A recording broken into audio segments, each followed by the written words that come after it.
कुंभ की भी तैयारी करेंगे और आने वाले समय में हमारा कांवड़ मेला भी जल्दी ही आने वाला है। और आज का अवसर इसलिए भी अत्यंत महत्वपूर्ण है क्योंकि हम मां गंगा की असीम कृपा, संतजनों के आशीर्वाद से, यहाँ के सभी आमजनों के सहयोग से एक ऐतिहासिक अवसर के साक्षी बन रहे हैं।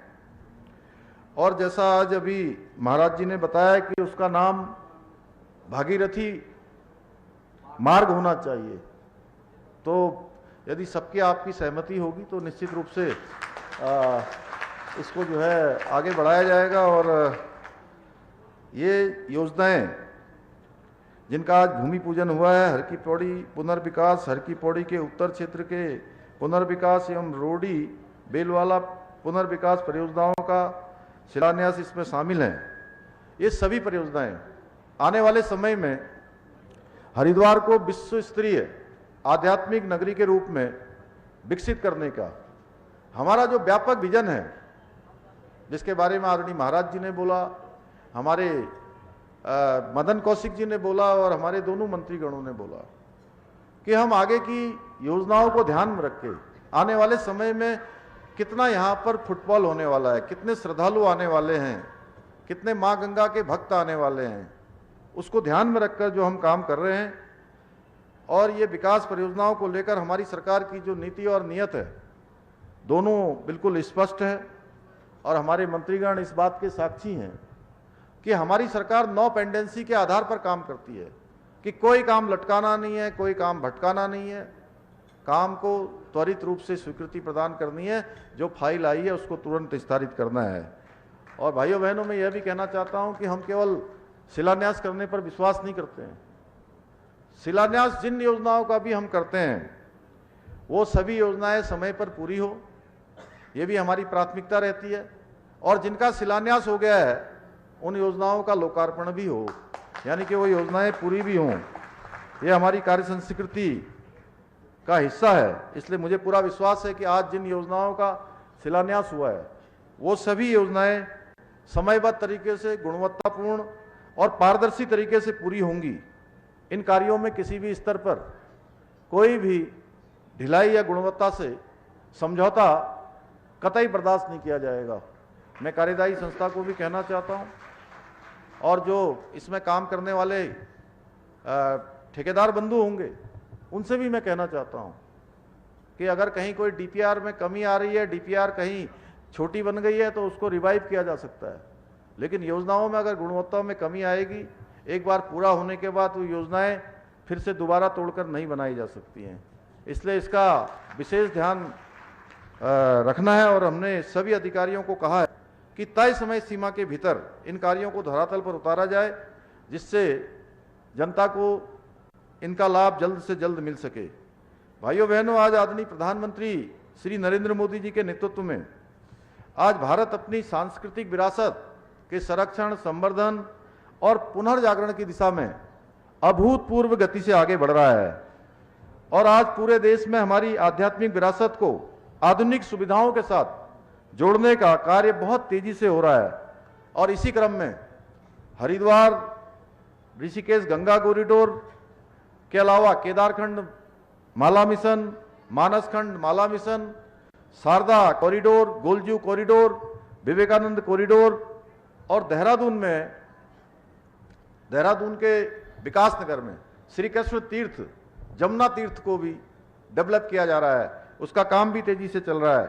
ऐसी अनेक महत्वाकांक्षी परियोजनाओं पर तेजी से कार्य चल रहा है, क्योंकि हमारा कार्य केवल मंदिरों का सौंदर्यीकरण करना नहीं, बल्कि पूरे देश और दुनिया से जो श्रद्धालु आ रहे हैं, जो तीर्थयात्री आ रहे हैं, भक्तगण आ रहे हैं, उनको सुविधाएं प्रदान करना और उसके साथ साथ हमारे स्थानीय लोगों को रोजगार मिले, स्वरोजगार मिले, उनका व्यापार तीव्र गति से आगे बढ़े, यह भी हमारा प्रयास है।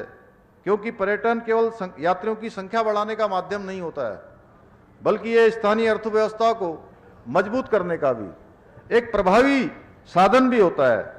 जब यहाँ बड़ी संख्या में श्रद्धालु आते हैं तो उसका लाभ हमारे होटल संचालकों को होता है, व्यवसायियों को होता है, व्यापारियों को होता है, छोटे दुकानदारों को, हस्तशिल्पकारों को और स्थानीय उत्पादकों के साथ साथ हजारों लोगों का इसका लाभ प्रत्यक्ष या अप्रत्यक्ष रूप से उनको मिलता है। इसलिए हमारी सरकार हरिद्वार के केवल एक हिस्से का नहीं बल्कि इसके सर्वांगीण विकास के लिए निरंतर कार्य कर रही है, क्योंकि हरिद्वार करोड़ों लोगों की आस्था का केंद्र है। भारतीय संस्कृति की जीवंत पहचान और सनातन सभ्यता का आधुनिक द्वार कोई है तो ये मां गंगा का ये स्थान हरिद्वार है। ये वो भूमि है जहां श्रद्धा और संस्कृति का अद्भुत संगम दिखाई देता है। यहां आने वाला प्रत्येक श्रद्धालु यहां केवल दर्शन करने नहीं बल्कि वह आत्मिक शांति के लिए, आध्यात्मिक शांति के लिए और भारतीय संस्कृति का दिव्य अनुभव यहां से लेकर लौटता है और अपने साथ एक नई ऊर्जा लेकर यहां से जाता है। भाइयों बहनों, इस वर्ष कुंभ का ऐतिहासिक आयोजन भी यहां होना है और यह कुंभ केवल एक मेला नहीं है बल्कि हमारी आस्था का महासागर है। ये भारत की सांस्कृतिक एकता का महापर्व है। आप सभी को पता होगा कि 2021 में जो हमारा कुंभ यहां पर हुआ था, उस दौरान महामारी आने से बहुत सारे लोग जो स्नान करना चाहते थे, मां गंगा का आशीर्वाद लेना चाहते थे, हमारे पवित्र स्थानों पर जाकर वहां पर पूजा अर्चना करना चाहते थे, वो नहीं कर पाए। इसलिए ऐसे लोग जो छूट गए हैं, जो नहीं आ पाए हैं, वो पुनः आएंगे। इसलिए हमने ये पहले दिन से प्रयास किया है कि इस बार का हमारा होने वाला जो कुंभ का मेला है वो बहुत अच्छा हो, बहुत सुव्यवस्थित हो, सबके लिए सुरक्षित हो, सुगम हो और सभी व्यवस्थाएं उसमें समय के अनुसार पूरी हों।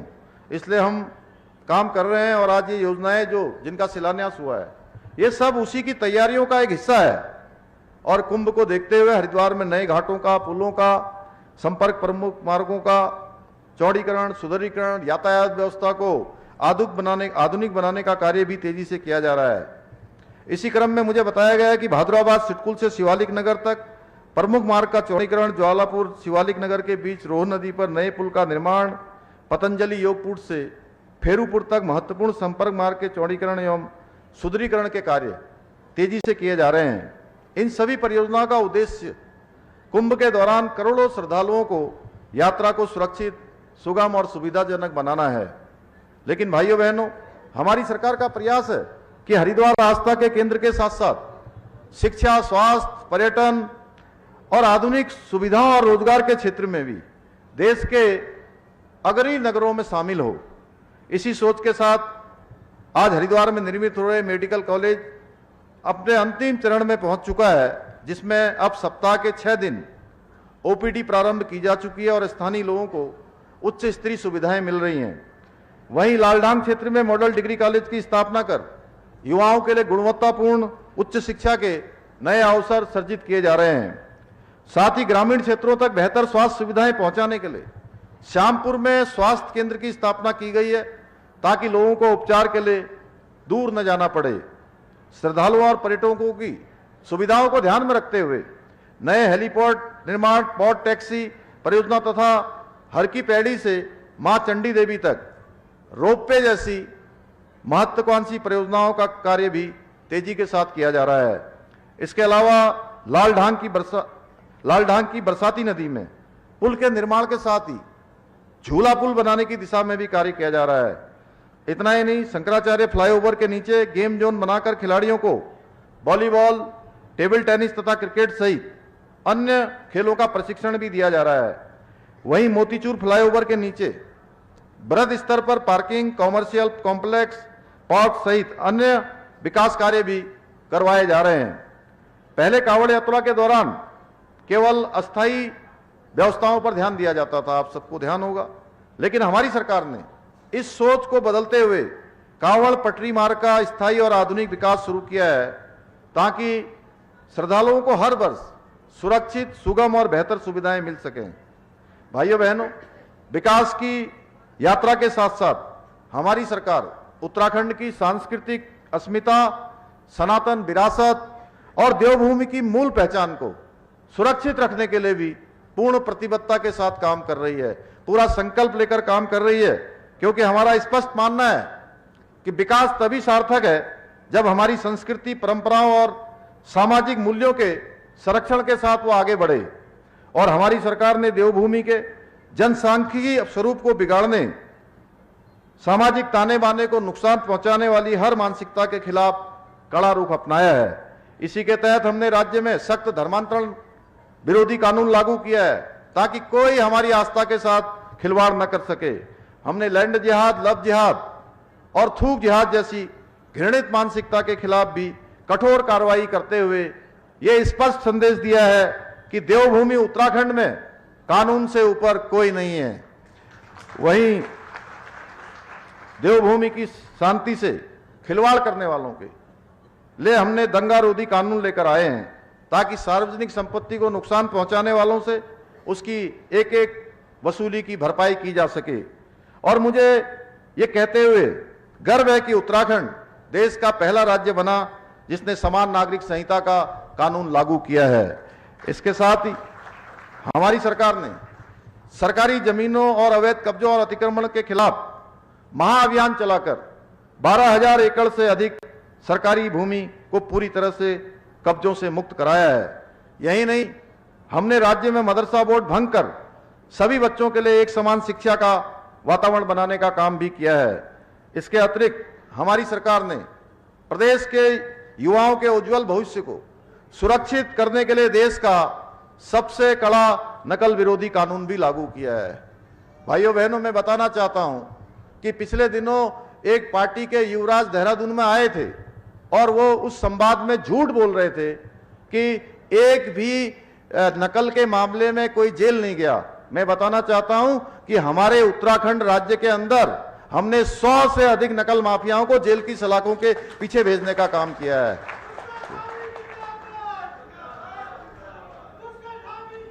और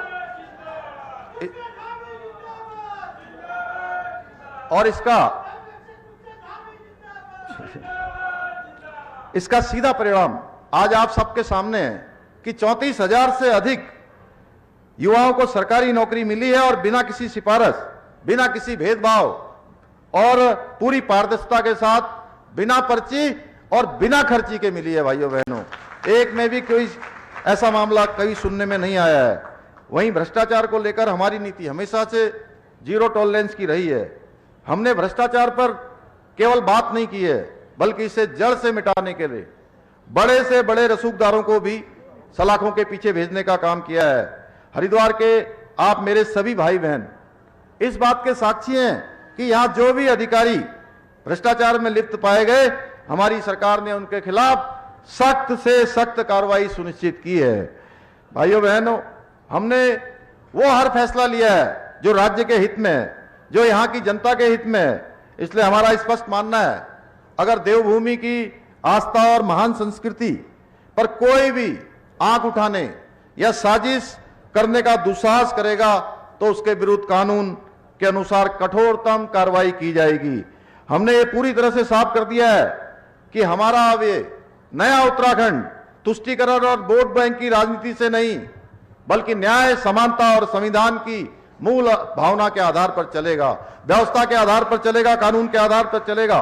भाइयों बहनों, आज के इस अत्यंत शुभ अवसर पर मैं कोई राजनीतिक बात नहीं करना चाहता हूं, लेकिन मैं इतना अवश्य कहना चाहूंगा कि आज विपक्ष में बैठे हुए कुछ लोग जिनकी राजनीति केवल तुष्टीकरण और नकारात्मक पर तरफ टिकी है, वे इन ऐतिहासिक विकास कार्यों को रोकने पर, उनमें बाधा पहुंचाने की साजिशों में लगे हैं।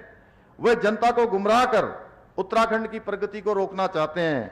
लेकिन आज मां गंगा के इस पावन तट पर मैं आप सभी को विश्वास दिलाता हूं कि यह विपक्ष कितनी भी बाधाएं खड़ी कर ले, हम प्रदेश के विकास कार्यों की रफ्तार को रुकने नहीं देंगे, इसको अनवरत रूप से आगे बढ़ाएंगे। विकास का ये रथ अब बिना रुके आगे बढ़ता जाएगा, न रुकेगा, न झुकेगा, न थमेगा, अनवरत रूप से आगे बढ़ेगा। भाइयों बहनों,